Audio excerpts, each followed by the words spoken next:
Passávamos já, então, para o painel dedicado, e a seguir a este painel fazemos um intervalo, o painel dedicado aos desafios da inteligência artificial no jornalismo contemporâneo. Quem nos vai falar é Adriana Gonçalves, investigadora Labcom. Deixa eu ver.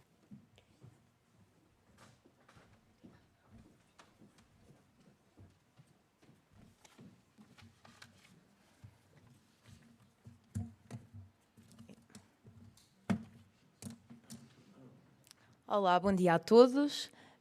Espero primeiro agradecer o convite para estar aqui pela Associação Portuguesa de Imprensa e ali na pessoa do professor Nuno Francisco.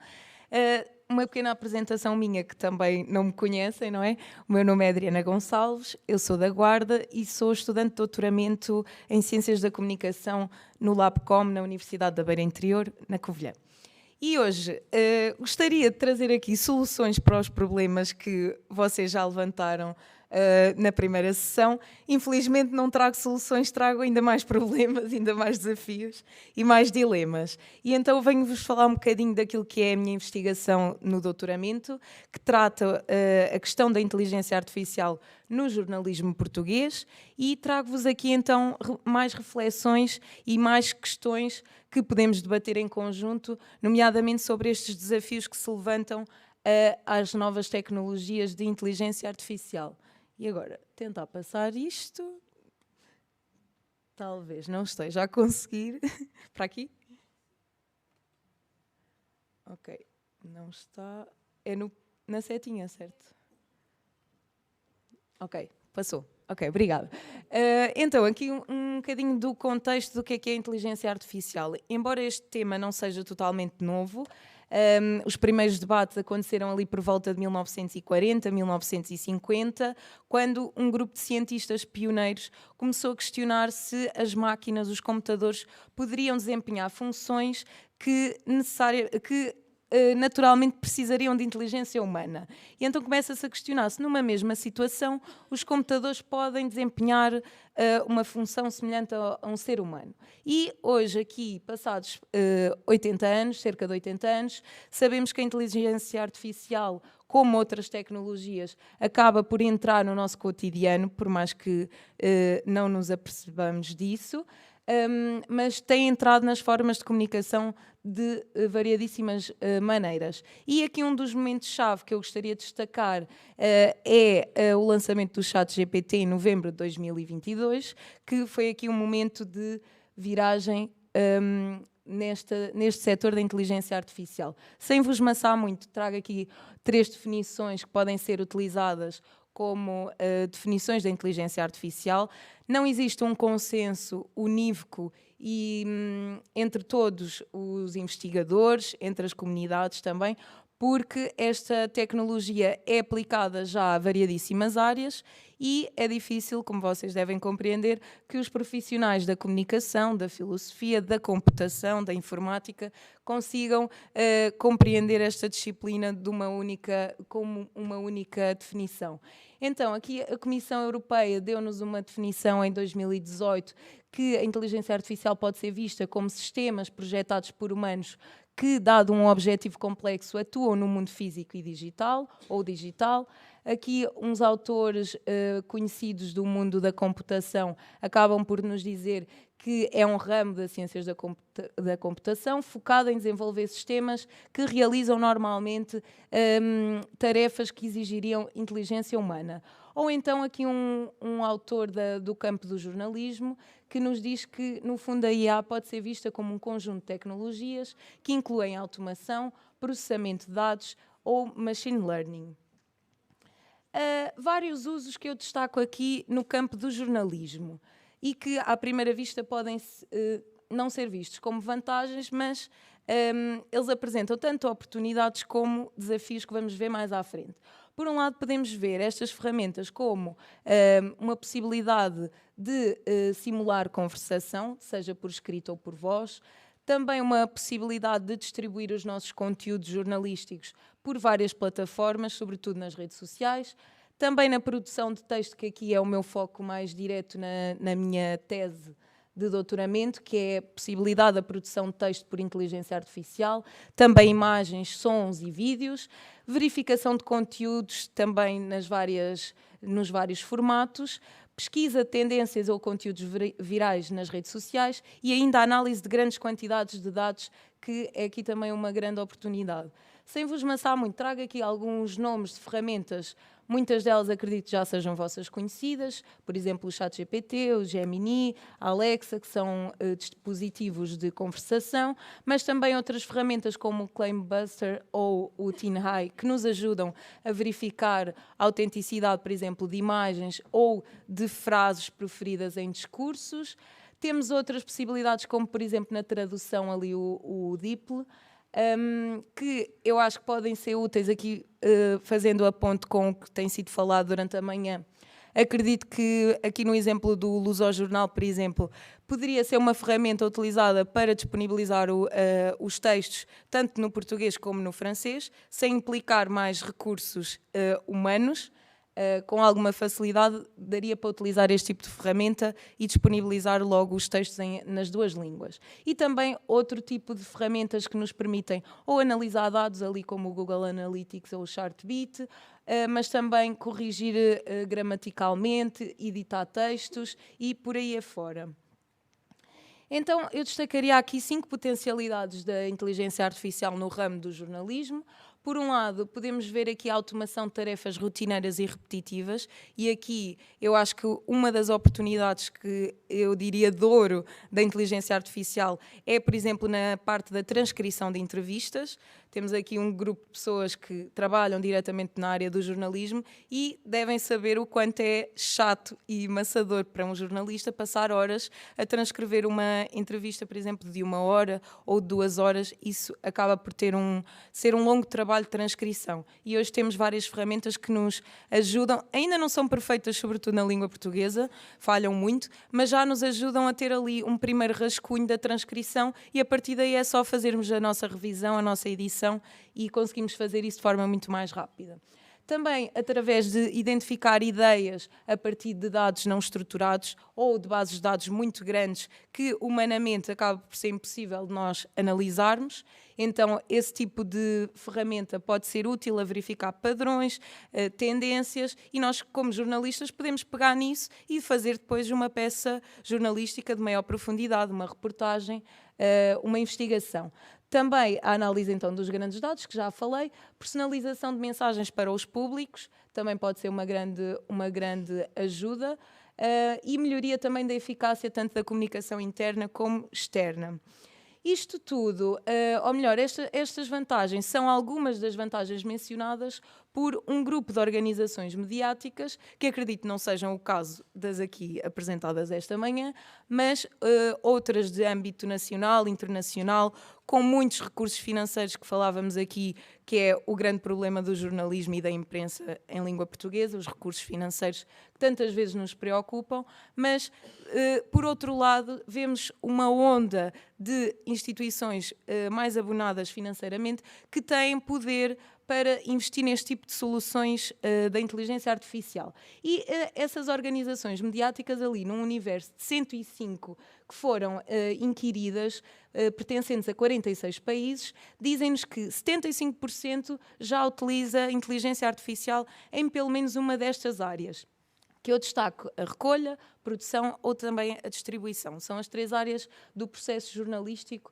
que, à partida, já têm, estas organizações já têm algum tipo de ferramenta numa destas áreas.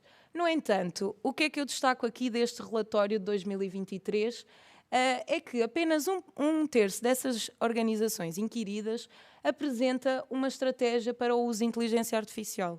E isto podemos ver aqui com alguma preocupação, que é, então, estamos a utilizar uma nova ferramenta que todos nós percebemos que é poderosa, mas que também tem muitos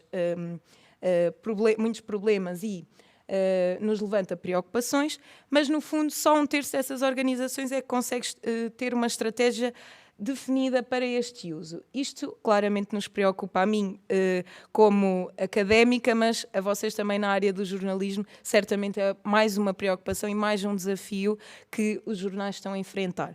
Então, eu destaco aqui 3 tipos de desafios. Os primeiros, profissionais, vai bater aqui em muitas coisas que até já foram faladas, por exemplo, a questão do tempo de adaptação e de experimentação a novas ferramentas, todos nós precisamos desse tempo e os jornalistas não são exceção.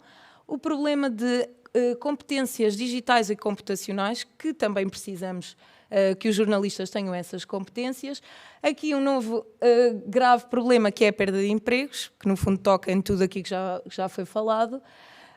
Também o desafio de cooperação entre profissionais de diferentes áreas, nomeadamente os programadores, os designers, com os jornalistas. E, no fundo, como traçar estratégias e diretrizes para o uso desta nova ferramenta nas redações, porque não queremos perder, como é óbvio, os valores do jornalismo, a nossa ética, o serviço público, a nossa transparência, credibilidade, e então como utilizar esta nova ferramenta sem perder tudo isso.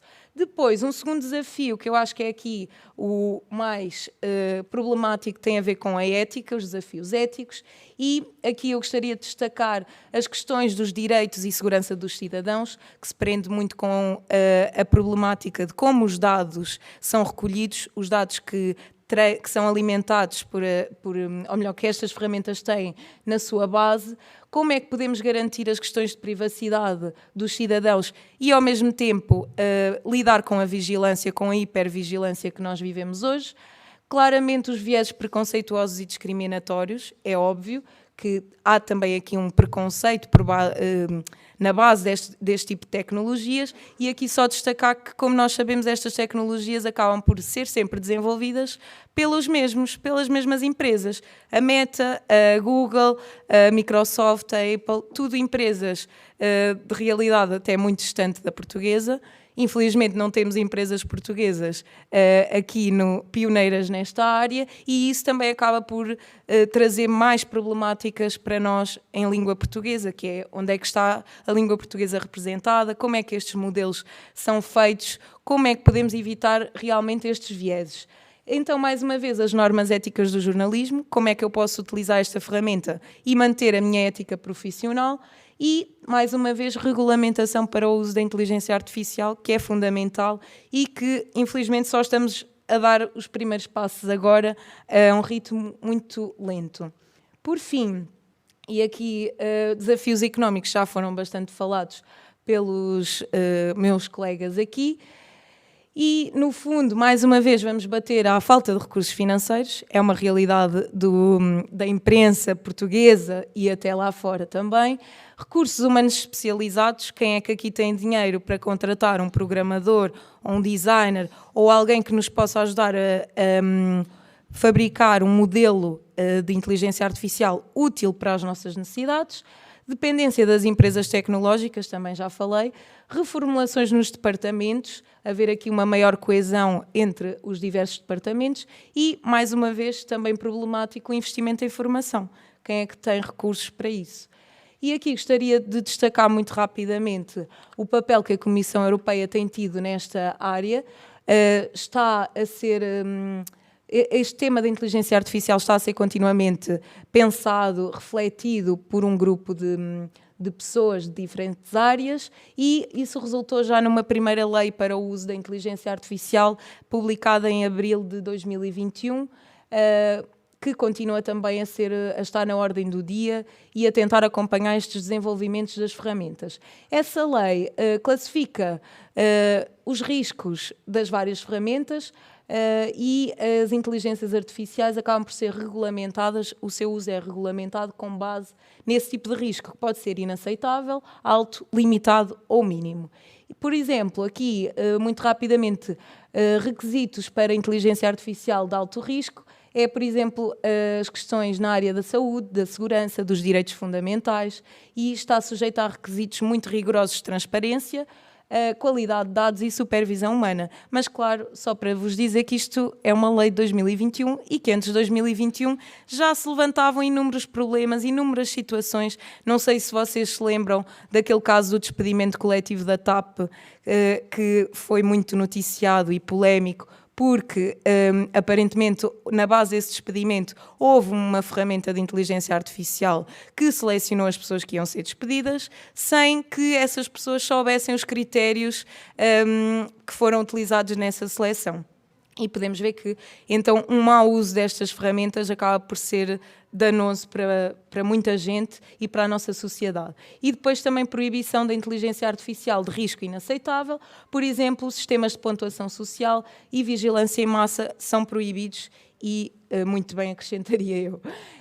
Aqui um exemplo mais no nosso campo do jornalismo, que é o caso da BBC, que, percebendo todas estas tendências e utilizando também já várias ferramentas de inteligência artificial, compreendeu que deveria dar um guia para os profissionais da redação saberem o que é que podem e não fazer com este tipo de ferramentas, o que é que devem seguir. E então destacaria aqui três pontos que se podem ler nesse guia, que é a utilização da inteligência artificial nunca pode prejudicar a confiança do público, deve ser sempre transparente e responsável, com supervisão humana, eficaz e informada. Isto também é extremamente importante. E deve ser utilizada também de forma consistente com os valores editoriais. Como nós sabemos, a precisão, imparcialidade, justiça, privacidade. E alerta-nos já para 3 perigos, entre outros, mas estes aqui os mais fundamentados, que é a questão do viés algorítmico, as alucinações da inteligência artificial, o plágio e o mimetismo. Ou seja, novos perigos, novos desafios. Como eu digo, só trago aqui mais problemas e não soluções para estas questões.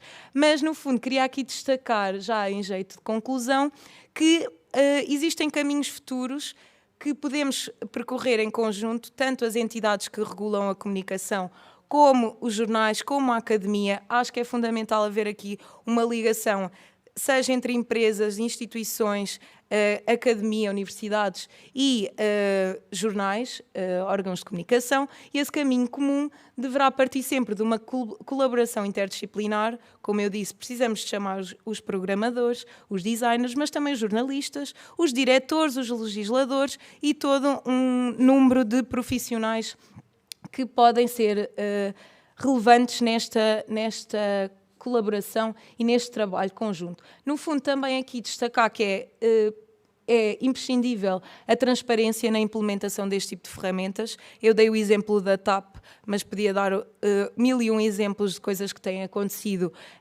recentemente e que nos mostram que a transparência é fundamental para nós sabermos que critérios é que estão na base da utilização destas ferramentas. Claro, também sempre a literacia, tanto para os jornalistas como para as pessoas, os leitores, as audiências, que precisam de saber distinguir muito bem aquilo que é comunicação feita pelos seres humanos, pelos jornalistas certificados e aquilo que é uma comunicação enganosa, que muitas vezes tem na base também este tipo de tecnologias, e por isso é que eu acho que é importante falarmos sobre elas, mesmo neste regime de jornais mais comunitários, mais até em formato de papel, que podem achar que ainda estão um pouco distantes desta realidade, mas no fundo também eles enfrentam estes problemas do que é feito pela inteligência artificial e que nós temos que explicar às pessoas que não é verdadeiro, que não é certo. E, mais uma vez, o ponto também das diretrizes éticas para